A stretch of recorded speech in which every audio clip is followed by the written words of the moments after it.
अस्सलाम वालेकुम students, this is Faisal बेनास और आज मैं जिस टॉपिक के साथ आपके सामने आया हूँ ये बहुत इंपॉर्टेंट है, ख़ास तौर पे स्टूडेंट्स को जो बिगिनर्स हैं, जो इंग्लिश सीखने की कोशिश कर रहे होते हैं। उन्हें बिल्कुल पता नहीं चलता कि वाज वर और डिड में फ़र्क कैसे करना है और कब इनको इस्तेमाल करना है, क्योंकि उन्हें बचपन से ये बताया जाता है कि दोनों जो है वो पास्ट टेंस में इस्तेमाल किए जाते हैं। इसलिए जो है वो पास्ट टेंस में जहाँ पे डिड यूज़ करना वहाँ पे वाज वर कर देते हैं और जहाँ पे वाज वर यूज़ करना वहाँ पे डिड कर देते हैं।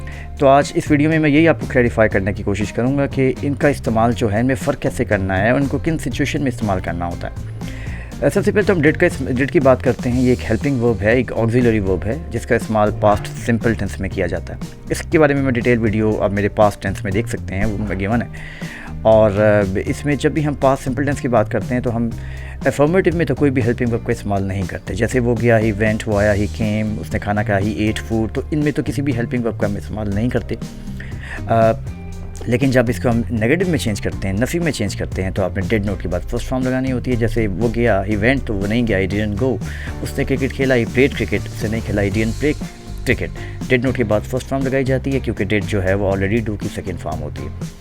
मैं आया, आई केम, मैं नहीं आया, डिडंट कम, इसके बाद आपने केम नहीं लगाना क्योंकि डिड के बाद फर्स्ट फॉर्म लगाई जाती है। तो एक तो आपने ये ध्यान में रखना है कि पास्ट टेंस जिसमें एक्शन वर्ब के बारे में बात हो रही होती है, कोई एक्शन पास्ट में हुआ होता है, तो हमने इसमें डिड का इस्तेमाल नेगेटिव केस में और इंट्रोगेटिव केस में करना होता है। जब हम सवाल उठाते हैं, भाई क्या तुम वहाँ गए थे, did you go there.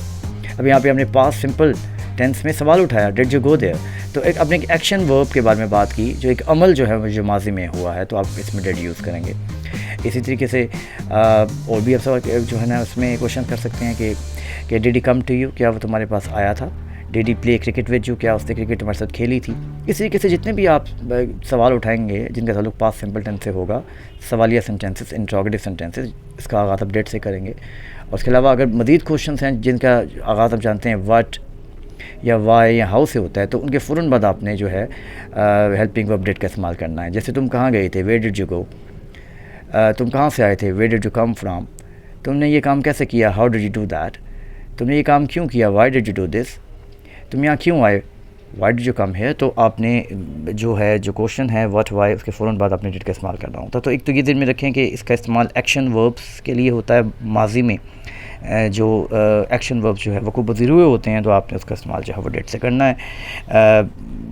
Interrogative sentences में अफर्मेटिव में इनकी ज़रूरत नहीं होती, no helping verb is required, लेकिन इसका इस्तेमाल अपने नेगेटिव में और इंट्रोगेटिव सेंटेंसेस में करना है।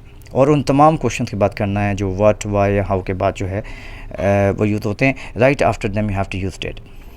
एक तो ये अब आप अपने बात में रखनी है कि डिड आपको क्लियर होना चाहिए कि डिड जो है अपने पास सिंपल टेंस में, नेगेटिव में और इंट्रोगेटिव केस में इस्तेमाल करना है, और इसके अलावा डिड का इस्तेमाल नहीं होता। अलबत्ता वाज वर के बारे में आपको बता दूं कि वाज वर जो है ये एक वर्ब तो है, लेकिन it's not then action verb. ये एक्शन वर्ब नहीं है, इसमें कोई एक्शन नहीं होता, बल्कि वाज जो है ये एक लिंकिंग वर्ब है। मैं आपको बताता हूँ डिटेल में। इससे पहले हम बात कर लेते हैं कि वाज जो है इसका उर्दू तर्जुमा करेंगे तो कैसे बनेगा।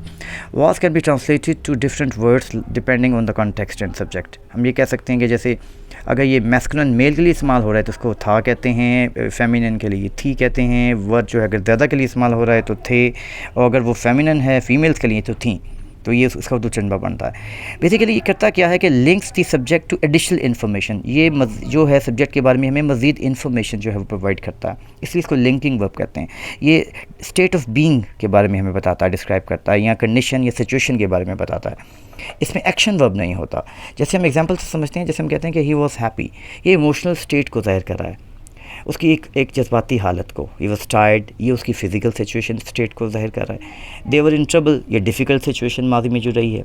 I was president of the club, इसमें दे उसके रोल और पोजीशन के बारे में बात हो रही है। I was alone, state of being, फिर जो है स्टेट ऑफ बीइंग या हालत सिचुएशन के बारे में बात हो रही है।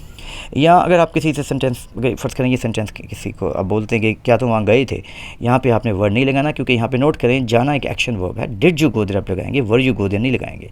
हम वर्ड तब लगाएंगे जब हम ये पूछेंगे कि क्या तुम वहाँ थे वर यू देयर। तो यहाँ पे जो अपने आपने पोजीशन स्टेट ऑफ बीइंग की बात की है तो आपने वर्ड से स्टार्ट लेना है। लेकिन जब आपने माजी में कोई एक्शन वर्ब के बारे में सवाल उठाया है, जिसमें कोई अमल जो है हुआ है तो फिर आपने डिड लगाना है। तो ये बुनियादी फ़र्क आपने ज़हन में रखना है। इसके अलावा अगर आप व्हाट वेयर का से स्टार्ट को सेंटेंस यूज़ करते हैं, जैसे तुम कहाँ थे, वे वर यू, तो आपने वेयर के फ़ौरन बाद जो है वो वर्ड लगाना है।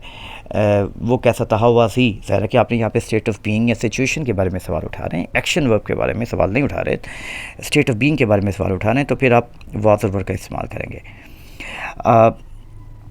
जैसे कि सेंटेंस है जैसे वो गया, ही वेंट, आपको पता है ये एक्शन वर्ब के बारे में बात हो रही है, लेकिन इसको नेगेटिव में ही डिडंट गो कहते हैं, मैं पहले आपको बता चुका हूँ। लेकिन अगर हम कहते हैं वो वहाँ था, ही वाज देयर, तो यहाँ के चूँकि कोई एक्शन वर्ब नहीं है, यहाँ पे एक स्टेट ऑफ बीइंग की बात हो रही है, वो वहाँ पे नहीं था, simple he was not there. तो एक बात अपने ये दिन में रखनी है कि वाज और वर द लिंकिंग वर्ब्स हैं, they provide this information about the subject, subject के बारे में इन्फॉर्मेशन दे रहे होते हैं कि एक चीज़ कब थी, कहाँ थी, कैसे थी, स्टेट ऑफ बीइंग के बारे में बात कर रहे होते हैं, कंडीशन के बारे में, सिचुएशन के बारे में। और एक्शन वर्ब के बारे में बात करेंगे हम, तो हम डिड का इस्तेमाल करेंगे, क्वेश्चन उठाएंगे तो डिड से स्टार्ट लेंगे। तो ये बात अपने ज़हन में रखनी है। इसके अब सवाल ये पैदा होता है कि वाज वर्ब का इस्तेमाल क्या इनके अलावा भी होता है? जी बिल्कुल होता है। एक्शन वर्ब के लिए होता है, लेकिन तब कि जब हम माजी में पास्ट कंटिन्यूस टेंस के बारे में बात कर रहे हों। एक काम जो है एक्शन वर्ब जो माजी में कुछ देर के लिए जारी रहा है, जैसे वो जा रहा था, ही वाज गोइंग, वो आ रहा था, ही वाज कमिंग, वो गाना गा रहे थे, दे वर सिंगिंग सॉन्ग। तो एक ऐसा एक्शन तो हो रहा है लेकिन माजी में कुछ अरसे के लिए जारी रहा है। It continued for some time in the past, this is what we call past continuous tense. इसमें आपने एक्शन वर्ब के लिए भी वाज वर्ब का इस्तेमाल करना है, लेकिन तब जब वो माजी में कंटिन्यूटी को ज़ाहिर करे, एक कंटिन्यूटी मतलब वो चीज़ जारी रही, तब आप यूज़ करेंगे उसको। जैसे मैंने एग्जांपल आपको दी हैं। लेकिन अगर आप किसी से एक्शन वर्ब के बारे में पास्ट सिंपल टेंस में पूछते हैं तो उसमें वाज वर्ड नहीं लगाएंगे, बल्कि डिड का इस्तेमाल करेंगे। तो एक तो बात आपने ये ध्यान में रखनी है कि वाज और वर्ड एक लिंकिंग वर्ब हैं, जिसमें हम स्टेट ऑफ बीइंग या सिचुएशन या कंडीशन के बारे में बात करते हैं। और ये एक्शन वर्ब में के बारे में तब इस्तेमाल होते हैं, किए जाते हैं कि जब हम पास्ट कंटिन्यूस टेंस माजी में को एक वक्त के लिए जारी रहा हो तो उसके लिए हम यूज़ करते हैं, जैसे वो जा रहे थे, दे वर गोइंग।